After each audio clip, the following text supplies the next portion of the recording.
அஸ்ஸலாமு அலைக்கும். நான் வந்து மீன் மேக்கர் 65 வந்து இப்போ செய்ய போகிறேன். அதுக்கு வந்து மீன் மேக்கரை வந்து சுடுதண்ணில் போட்டு நல்லா கட் பண்ணி எடுத்து வச்சுருக்கேன். இதுக்கு வந்து ஒரு 4 ஸ்பூன் வந்து தயிர் ஊற்றிக்கிட்டு, இதோட வந்து ஒரு இஞ்சி பூண்டு பேஸ்ட் வந்து பெரிய ஸ்பூனில் 1 ஸ்பூன் போட்டிருக்கேன். இதோட வந்து 1 1/2 ஸ்பூன் வந்து கரம் மசாலா, 2 ஸ்பூன் வந்து சிக்கன் 65 மசாலா, ஒரு 3 ஸ்பூன் வந்து மிளகாய் தூள், இதோட வந்து தேவையான அளவு வந்து உப்பு போட்டு, இதோட வந்து தக்காளி சாறு வந்து எடுத்து வச்சுருக்கேன். அதையும் ஊற்றி நல்லா வந்து பிசைஞ்சு வந்து ஒரு 10 நிமிஷம் உப்பு பிடிக்க வச்சுக்கலாம். 10 நிமிஷம் கழித்து மறுபடியும் வந்து கார்ன்ஃப்ளவர் மாவு ஒரு 4-5 ஸ்பூனு, இதோட கலர் பொடி கொஞ்சோன்னு போட்டு நல்லா வந்து பெரட்டி, தண்ணி ஊற்றி பெரட்டி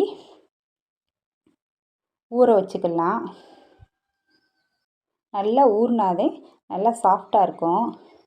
நல்லா ஊறிடுச்சு. இதோட அடுப்பில் நம்ம சட்டியை வச்சுக்கிட்டு, சட்டி சூடு வந்தோடனே எண்ணெயை ஊற்றி, எண்ணெய் நல்லா சூடு வந்தோடனே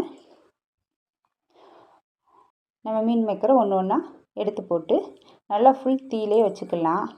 ஏற்கனவே நம்ம வந்து சுடுதண்ணில் வேற போட்டு அவிச்சி எடுத்து வச்சுருக்கோம். நல்லா வறுத்து எடுத்துக்கலாம். ஒரு சூப்பரான ஒரு மீன் மேக்கர் 65 வந்து ரெடி. நீங்கள் வந்து ஒரு முறை வந்து செஞ்சு பாருங்கள். அஸ்ஸலாமு அலைக்கும்.